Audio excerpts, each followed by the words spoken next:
நாராயணம் நமஸ்கிருத்ய நரம் சைவ நரோத்தமம் தேவீம் சரஸ்வதீம் வியாசம் ததோ ஜயமுதீரயேத்.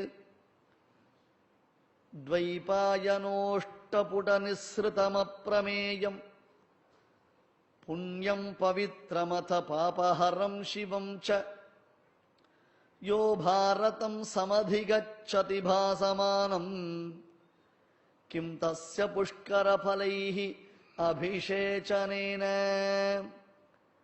जयति पराशरसूनुः सत्यवती हृदयनन्दनो देवः यस्यास्य कमलगलितं वाङ्मयम् अमृतं जगत्पिबति.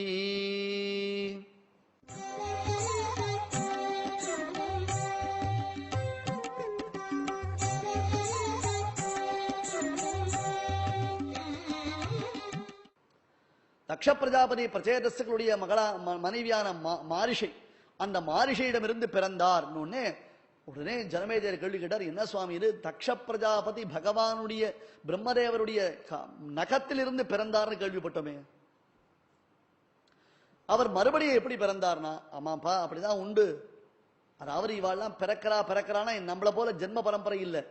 இன்னொன்னு அவளுக்கு வயசு விஷயமே கிடையாது, தவம் தான் முக்கியம். தவத்தினுடைய சீர்மை தான் அங்க முக்கியமே தவிர்த்து இவனுக்கு 10 வயசா 12 வயசா 25 வயசான்னு கேள்வியை கேட்க மாட்டான். தவத்தினுடைய சீர்மை தான் அங்க முக்கியம். அந்த தபோபலம் இல்லைன்னா பிரயோஜனம் இல்லை. ஒரு சமயம் மகரிஷிகள்லாம் சேர்ந்து ஒரு மாபெரும் சபை ஆரம்பிச்சான், பிரம்ம சபை, வேதாந்த விசாரங்கள் பண்ற சபை. அவ வேதாந்த விசாரம் பண்ணினாலே நமக்கு தூக்கம் வந்துடும். அந்த சபைக்கு எல்லா மகரிஷிகளும் வந்திருக்கா. மார்க்கண்டேயர் சபாத்தியக்ஷர், அவர் தான் சபைக்கு சேர்பர்சன். எப்பொழுதுமே சபைக்கு சேர்பர்சன் லேட்டா வந்தாதான் அவருக்கு கௌரவம் இல்லையா? எல்லாரும் வந்திருக்கா, மீதி மகரிஷிகள்லாம் வந்துட்டா. அப்புறம் மார்க்கண்டேயர் வர வந்த மார்க்கண்டேயர் ஒரு உள்ள வந்தாராம். எத்தனை கல்பத்திற்கு முன்பாக அவதரித்த மகாத்மா, எவ்வளவு கல்பத்திற்கு முன்பாக அவதரித்த மகாத்மா அவர் வந்திருக்காரு. ஏனைய ரிஷிகள்லாம் எழுந்து சேவிச்சா, எல்லாரும் கை கூப்பி சேவிச்சா, விழுந்து சேவிச்சா, எல்லாம் பண்ணா. பராசர மகரிஷி 7 வயது பிள்ளை, சிறு பிள்ளை, அவரும் அந்த சபைக்கு வந்திருக்கார். இந்த காலத்துல சின்னவாள்லாம் கூட உபன்யாசம் கேட்க வந்திருக்கா, தெரியுது பாருங்க. அவர் வந்திருக்கார். வந்த உடனே இவ்வளவு பேரை விட்டார் மார்க்கண்டேயர்.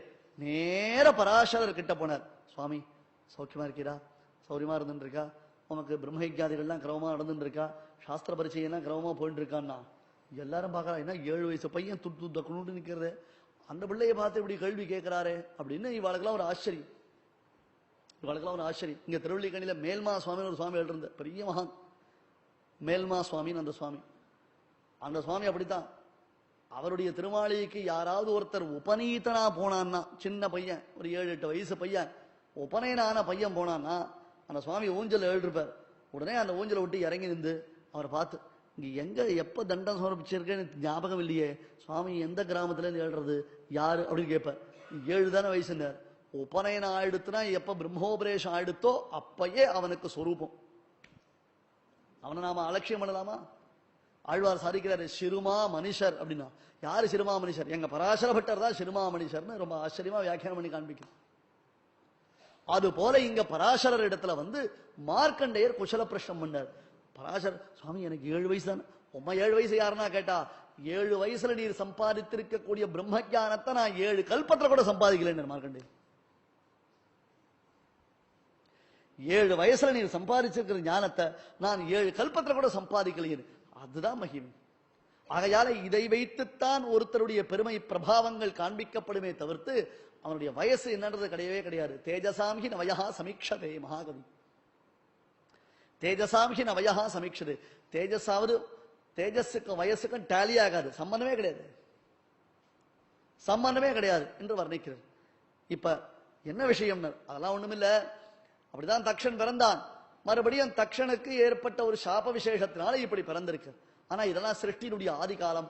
தக்ஷனும் ஒரு பிரஜாபதியா இருந்தான். அந்த தக்ஷன் நாரதருக்கு ஒரு சாபமிட்டான். தக்ஷ பிரஜாபதி பிரஜோத்பத்தி செய்வதற்காக ஹரியஸ்வர்கள் என்னும் பிள்ளைகளை உண்டாக்கினான். 1 2 இல்ல, 5000 10,000. குவான்டிட்டி அப்படிதான், குவான்டிட்டி அப்படிதான். அந்த காலத்துல எவ்வளவு கூட பிள்ளை வித்துக்கிறாளோ அவ்வளவு கூட கோல்டு மெடல். அரசாங்கத்தினால எல்லா விதமான சலுகைகளும் உண்டு. ஏன்? சிருஷ்டியினுடைய ஆதி மொத்தத்தையும் கொண்டு வரணும். தக்ஷன் வம்சத்தினால்தான் பசு பட்சி மிருகங்கள் எல்லாம் வந்தது. ஊர்வன, பரப்பன, நடப்பன, நீர்ந்துவன, ஓடுவன, துள்ளுவன, உட்கார்ந்து இருப்பன, உபன்யாசத்தில் தூங்குவன, எல்லாம் தக்ஷனுடைய வம்சம் தான். ஆனா அங்கேருந்து ஆரம்பிச்சது அர்ஜுன், அவர் தான் கொழுந்த. ஆகையால இங்க தக்ஷன் ஹரியஸ்வர்களை உண்டாக்கினான். அவர்கள் தவம் பண்ண எதுக்காக போனா?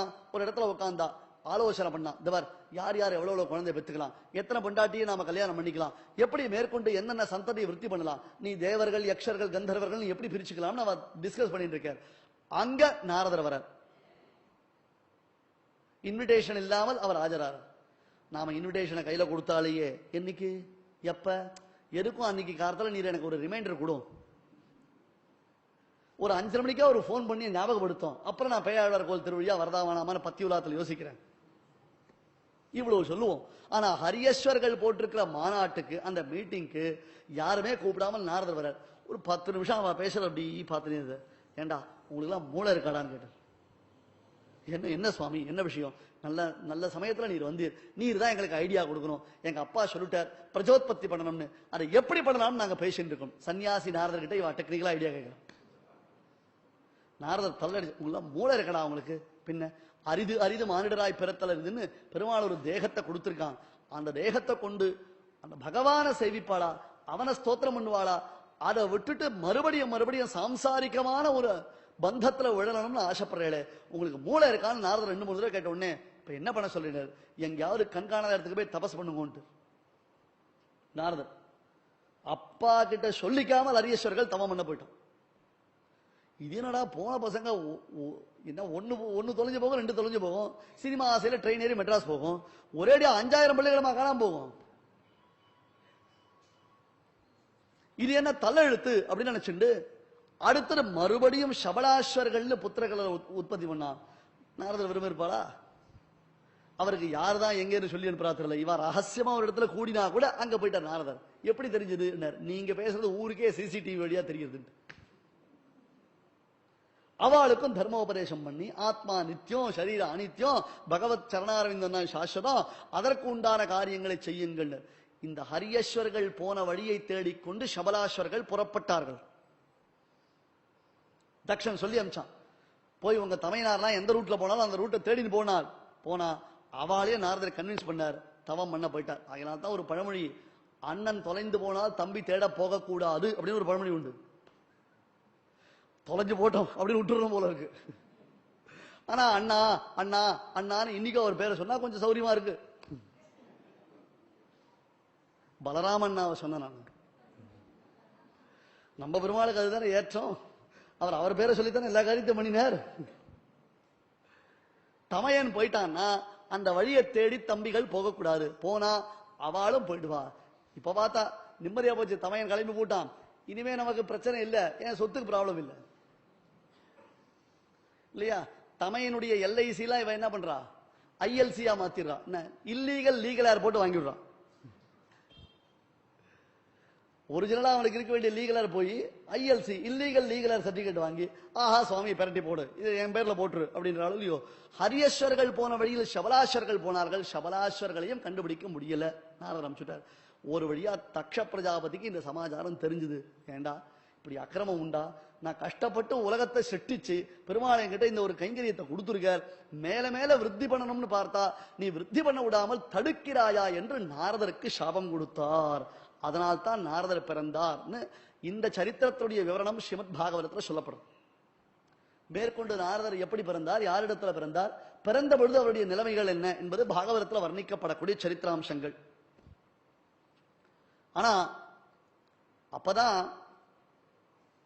மகர்ஷிகள்லாம் சொல்லி தக்ஷனை இப்படி இஷ்டத்துக்கு மானசீகமாகவே 10,000 பிள்ளையை உண்டாக்குறேன், 30,000 பிள்ளைகளை உண்டாக்காத, ஆண் பெண் புருஷன் ஸ்திரீ இவருடைய சேர்க்கை விசேஷத்தினால்தான் பிரஜோத்பத்தி உண்டாகணும் என்னும் வியவஸ்தையை உண்டாக்கினதினால் அவன் அசிக்னி என்னும் பெண்ணினிடத்தில் மேல் மேலும் பிரஜைகளை உண்டு செய்ய ஆரம்பித்தான். அது பரியந்தம் மானசீகமாகத்தான் சிருஷ்டி.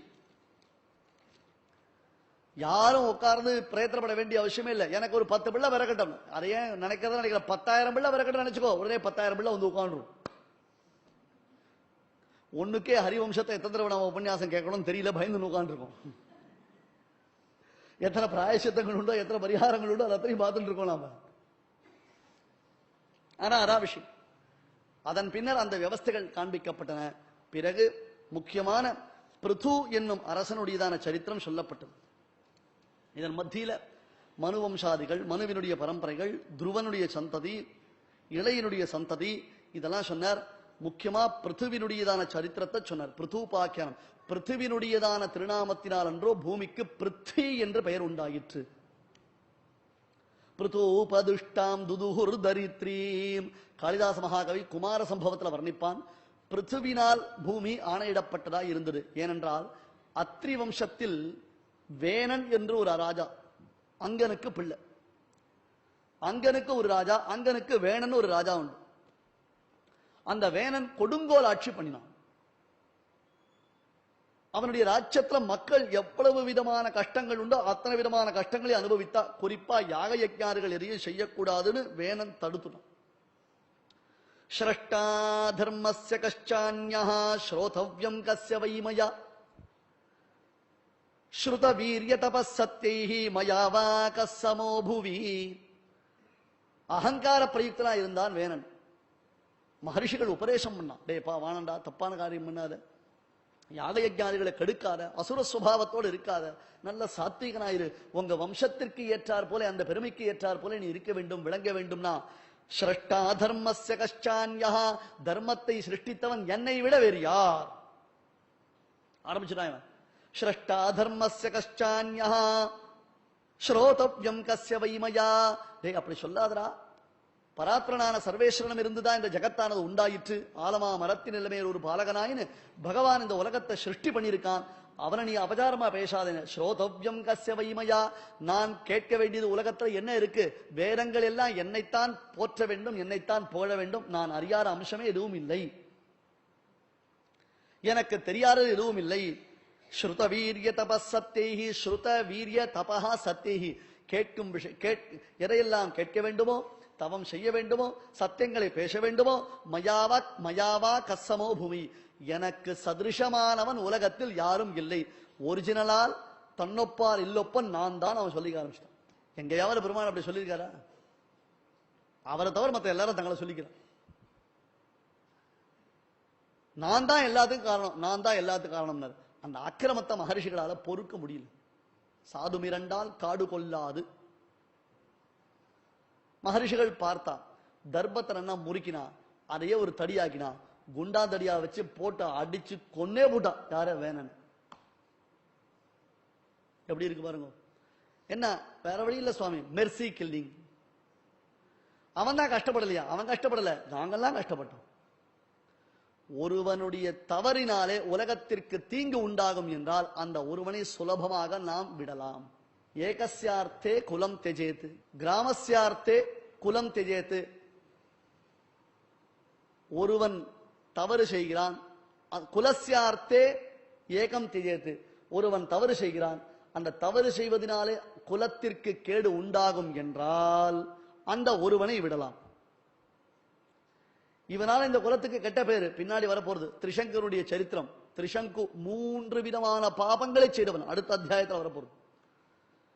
நல்ல ராஜா, சத்யவிரதன் அவனுக்கு பேரு. எங்கேயாவது உண்டா? சத்யவிரதன் திரிசங்குக்கு பேரு. ஆனா தப்பு பண்ணிட்டான். என்ன தப்பு பண்ணிட்டான்?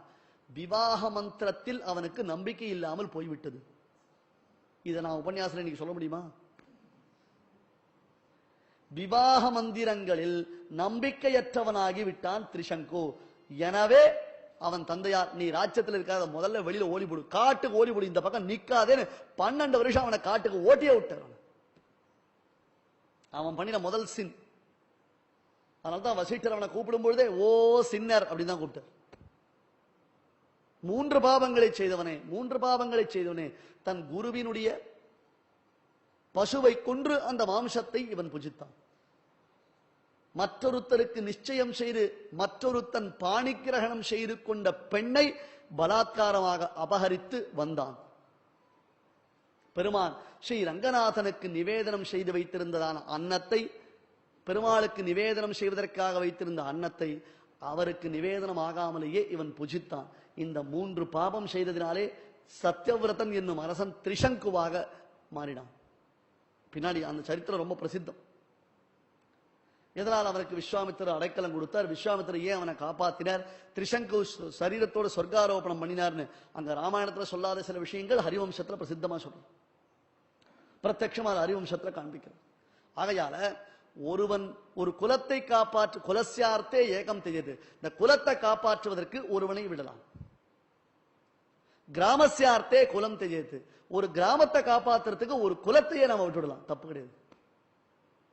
வேணன் கொடுங்கோலாட்சி செய்தான் இல்லையோ, அந்த கொடுங்கோலாட்சியினால அவனிடமிருந்து உலகத்தை காப்பாற்றுவதற்காக எல்லா மகர்ஷிகளும் அவனை கொன்னுட்டு அவனுடைய தொடைய கடைஞ்சா. புத்திர சந்ததியிலேயே அடுத்தது ராஜா அநாயகமா ஆயிடக்கூடாது, அரசு இல்லாமல் ராஜ்யம் இருக்கக்கூடாது. அவனுடைய தொடைய கடைஞ்சா. பண்ணின பாபம் முழுக்க தொடையிலிருந்து வெளில வருது. அதனால்தான் முக்கியமான ஆபரேஷன்ல தொடையிலிருந்து சதை எடுக்கிறா போல இருக்கு. ஐசியூல உள்ள இருக்குச்சு, இங்க இருந்து சதை எடுத்து தானே வைக்கிறா பிளாட்ச் ஒர்க் பண்றதுக்கு. காரணம் என்ன, அது அங்கே ஆரம்பிச்சு கொடுத்து புராணத்திலேயே. அவன் தொடைய கடைஞ்சா பண்ணின பாபம் எல்லாம் கரும் புகையா வெளியில வந்தது. கருப்பா பயங்கர ரூபத்தோட விகாரமா பார்ப்பதற்கே அருவருப்பா ஒரு புருஷன் வந்தான். அவன் வந்த உடனே என்ன பண்ணட்டும், நான் என்ன பண்ணட்டும் அப்படின்னு ஒண்ணு மகர்ஷிகள் சொன்னான், தோம அத்தைவ நிஷீத, நீ ஒன்னும் பண்ணி கிழிக்க வேண்டாம், நாங்க பாத்துக்கிறோம், உன் காரியத்தை பாரு, அப்படியே இரு அப்படின்னாரு. அந்த நிஷீத சொன்னதுனால அவனுக்கு நிஷாதன் என்னும் பெயர் உண்டாயிற்று. கொடுந்தொழில் புரியும் வேடுவர்கள் குலமானது அது. அது வேணனுடைய பாபமா. மறுபடியும் கைகளை கடைந்தார்கள். அதிலிருந்து ஒரு பக்கத்தில் விஷ்ணுவின் அம்சத்தோட திவ்ய புருஷனான பிருத்து மகாராஜனும் அவன் மனைவியான அர்ச்சிஸ் தேவியும் உண்டானார்கள். என்ன சுவாமி, ஒரே தேகத்திலிருந்து 2 பேர் உண்டாயிட்டாலே, அப்ப இவாளுக்குள்ள என்ன உறவுன்னு கேட்டா, தேகத்தை கடைஞ்சா உண்டானான்னா அப்ப தெய்வீகம் தானே. சரீரத்திலிருந்து உண்டா குழந்தை பறக்கணும் நம்ம ஆசைப்பட்டா கூட உண்டாக மாட்டேன்றது. அதுக்கு உண்டான என்னென்ன பிரயத்தனங்கள் உண்டோ எல்லாத்தையும் பண்றோம். வைஜானிக ரீதியாகவும் பண்றோம், மருத்துவ ரீதியாகவும் பண்றோம், நம்ம ஆஸ்திகர்கள் என்ன சொல்றாலோ அதையும் பண்றோம் பிராயசித்தம். அப்படியே நமக்கு புத்திர சந்ததி உண்டாகல நம்ம சிரமப்பட்டு இருக்கச்சே, வெறும் கையை கடைஞ்சா அப்ப மந்திர சித்தி எப்படி இருக்கணும், எத்தகையதொரு தபோபலம் அவர்களுக்கு இருக்கணும், உத்தமோத்தமமான தபோவீரியம் அவர்களிடத்தில் எப்படி இருக்கணும். ஆகையால பிருத்து உண்டானான், அர்ச்சிஸ் தேவி உண்டானாள். வரச்சேவே உயர்ந்த கவச்சங்கள், நல்ல விஷ்ணுவின் அம்சம் பொருந்தியான நல்ல ஒரு வில்லு, அம்பரா தூணி எல்லாம் வந்து சேர்ந்தது.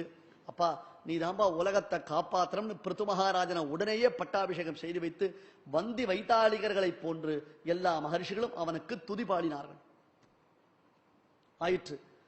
பூமியை ரட்சிக்கணும். பூமியில தண்ணீர் இல்ல, பயிர் பச்சைகள் இல்ல, தானியம் இல்ல, சாப்பிடறதுக்கு ஆகாரம் இல்ல, யாக யஜ்ஞாதி காரியங்கள் கட்டுவிட்டன. மொத்தத்துல பூமி வறண்ட பாலைவனத்தை காட்டிலும் மோசமா போயிடுது. இப்படி ஒரு நிலைமை ஏன் ஏற்பட்டது? கொடுங்கோல் ராஜ்யத்தினாலே பூமி தன்னிடம் இருந்த அனைத்தையும் தனக்குள்ளே மறைத்து வைத்துக் கொண்டான். ராஜா கொடுங்கோல் ஆட்சி பண்றான், அக்கிரமம் பண்றான். இவன் ராஜ்யத்துல நாம யாருக்கும் எந்த ஹெல்ப் பண்ணக்கூடாதுன்னு பூமி தாயார் மறைச்சு வச்சுட்டாளாம். உடனே பிருத்து வில்லில் நான் பூட்டி அதில் அம்பை தொடுத்து பூமியை சிக்ஷிப்பதற்காக புறப்பட்டான். இவனிடமிருந்து பயந்த பூமியானவள் பசுவின் உருவத்தை எடுத்து ஓடுகிறாள். பசுவை அடிக்கலாமா? பசுவை அடிக்க கூடாது. பசுவை அடிக்கிற மாதிரி பாவலா கூட பண்ணக்கூடாது, தெரியுமா? பசுமாடு வந்துருத்து, அந்த பசுமாட்டை ஓட்டணும்னா குறைந்தபட்சம் 3 பச்சை இலை துளிர் இருக்கிற மாதிரி ஒரு குச்சியை புருக்கு புருக்குன்னு கல்ல காமிக்கலாமே தவிர்த்து அதை அடிக்கக்கூடாது. எப்பேற்பட்ட முரட்டு பசுவா இருந்தா கூட பசுவை நம்ம ரட்சிக்கணும். கோ சம்ரக்ஷன்றது ரொம்ப முக்கியம். கவாம் அங்கேஷு திஷ்டந்தின்னு அக்னியான பேரு. அக்னியான பசு. வேதம் பசு சம்ரக்ஷணத்தை அப்படி கொண்டாடுறது. நாம பசு சம்ரக்ஷணம் பண்றோமா இல்லையா? பால் கவர் சம்ரக்ஷணம் பண்ணிட்டோம். அது கடையில போட்டா 8 அணா வருமா, 1 ரூபா வருமா, 10 பைசா வருமா, அதுக்காக பேரம் பேசிட்டு இருக்கும். பசுவை யாரு கண்ணால பார்த்தா? எல்லாம் இன்ஜெக்ஷன் பசு தானே. இண்டக்ஷன் சவுல பாலை காய்ச்சறதுக்கு இன்ஜெக்ஷன் பசுல இருந்து பாலை கொண்டு வரணும். அந்த பசுவை பிருத்து மகாராஜன் கூர்மையான அம்புனுடன் பின்தொடர்ந்த பொழுது அவள் பேசினா, நியாயமா பசுவத பண்ணலாமா? ராஜாவே பசுவரை பண்ணினான்னா அப்புறம் பசுவரை தடை சட்டம் எப்படி வேல்யூ ஆகும்? இது எப்படி காரியகரமாகும்னா, ஏகஸ்மின் யத்ர நிதனம் பிராபிதே துஷ்டகாரிணி பகூனாம் பவதி க்ஷேமம் தத்ர புண்ணியப்ரதோ வதஹ. இவ அப்பாவிற்கு ஏற்பட்ட அதே கதையை இங்க நியாயமா சொல்றோம். ஆனா ஒண்ணு, வேணன் கொடுங்கோலாட்சி பண்ணான், தப்பான காரியங்கள் பண்ணினான், கடைசியில மகரிஷிகள் அவனை அடிச்சே கொண்டுட்டா. இருந்தாலும் வேணனுக்கு நல்ல கதி உண்டாச்சு. ஏன்? அவனுக்கு பிறந்த பிள்ளை நல்ல பிள்ளையா இருந்ததுனால. வேணனுக்கு பிறந்த பிள்ளை பிருத்து மகாராஜன் என்னும் உத்தமோத்தமமான பிள்ளையாக இருந்ததினாலே அவனுக்கு நல்ல கதி கிடைச்சது. என்ன ஆகும்? மீதி பேர்லாம் யோசிக்க வேண்டியது. பிருத்து சொன்னான், ஏகஸ்மின் யத்ர நிதனம் பிராபிதே துஷ்டகாரிணி பகூனாம் பவதி க்ஷேமம் தத்ர புண்ணியப்ரதோ வதஹ. ஒருவன் செய்யும் தீமையினால் ஊரார் எல்லோருக்கும் அந்த தீங்கு ஏற்பட்டது என்றால் அந்த ஒருவனை ஒழித்து உலகத்தை காப்பாற்றுவது தண்டனையாகவே தவிர்த்து ஒரு பொழுதும் பாபமாகாது. தண்டனைன்றது வேற, பாபம்ன்றது வேற. ஒருத்தருக்கு தண்டனை கொடுத்தா அந்த தண்டனை அவனை பரிசுத்தமாகிறது. அப்படித்தான் திரிசங்கு பண்ணின தப்புக்கு அவ அப்பா அருணன், நீ காட்டுக்கு போடா, 12 வருஷம் காட்டிலே இருடான்னார். சரின்னு இவன் காட்டு கிளம்புறான். வசிஷ்டர் அங்கேயே நின்று இருக்கார். அந்த வசிஷ்டர் என்ன சொல்லணும்? என்ன இருந்தாலும் பெத்த பிள்ளை தானே, இருக்குப்பா காட்டுக்கு அனுப்புற, பரவாயில்ல அட்ஜஸ்ட் பண்ணிக்கலாம். ராஜகுமாரனுக்கு லகுவான தண்டனை கொடுத்துக்கலாம், பெரிய கடுமையான தண்டனை கொடுக்க வேண்டாம், நீ அவனை காட்டுக்கு அனுப்பாதேன்னு வசிஷ்டர் சொல்லிருக்கணுமா வேண்டாமா? வசிஷ்டர் சொல்லல, காட்டுக்கு போறியா போயிட்டு வா அப்படின்ட்டார். அதனாலேயே இவனுக்கு கடுப்பு. யாருக்கு? சத்தியவிரதனுக்கு, திரிசங்குவுக்கு, வசிஷ்டர் மீது. ஏன் வசிஷ்டர் அவனை தடுக்கல? காட்டுக்கு அவன் கிளம்பும் போது ஏன் தடுக்கலன்னா, வசிஷ்டர் மனோபாவத்தை ஹரிவம்சத்துல சொன்னார். அவன் 12 வருஷம் போயிட்டு வந்தான்னா பரம பரிசுத்தமாயிடுவான். பிறகு அவனுக்கு ராஜ்யத்தை பரிபாலனம் செய்யும் யோக்கியதை உண்டாகும். செய்த குற்றத்திற்கு பரிகாரம் செய்து விட்டால் அவன் சுத்தனாகி விடுவான். இத வசிஷ்டர் நினைச்சார். ஆனா ராஜாவுக்கு வசிஷ்டர் மேல காண்டு, காழ்ப்புணர்ச்சி. இவர் என்ன நான் புரோகிதரா வச்சுக்கிறது, அமாவாசை தர்ப்பணத்துக்கு மட்டும்தான் இவர், எங்க ஆத்து கல்யாணத்துக்கு இவர் கிடையாது அப்படின்னு வசிஷ்டர் ரிஜெக்ட் பண்ணிட்டான். அது ஒரு தப்பு, பாபத்துக்கு மேல பாபம் அப்படி பண்ணினான். அதுபோல இங்கே பகூனாம் பவதி க்ஷேமம் தத்ர புண்ணியப்ரதோ வதஹ சோஹம் பிரஜாநிமித்தம் த்வாம் ஹனிஷ்யாமி வசுந்தரே. சோஹம் பிரஜாநிமித்தம் த்வாம் ஹனிஷ்யாமி வசுந்தரே. ஆகையினாலே ஹே பூமியே, நான் உலகில் உள்ள மக்கள் எல்லோரையும் காப்பாற்றுவதற்காக உன்னை அடித்து வீழ்த்துகிறேன். எல்லா ஜனங்களும் குடிக்கிறதுக்கு தண்ணீர் இல்லாமல், சாப்பிடறதுக்கு ஆகாரம் இல்லாமல், எதுவுமே இல்லாமல் அவ தவிக்கிறாளே, எல்லாம் நீ பண்ண சில்மிஷம், நீ பண்ண காரியம்தான். எதி மே வச்சனம் நாத்ய கரிஷ்யசி ஜெகத்திடம். இல்ல உனக்கு உயிர் பிழைக்கிறதுக்கு ஆசை வந்ததுன்னு சொன்னியான, ஓகே நான் சொல்ற காரியத்தை நீ பண்ணு, நான் ஒத்துக்கிறேன்.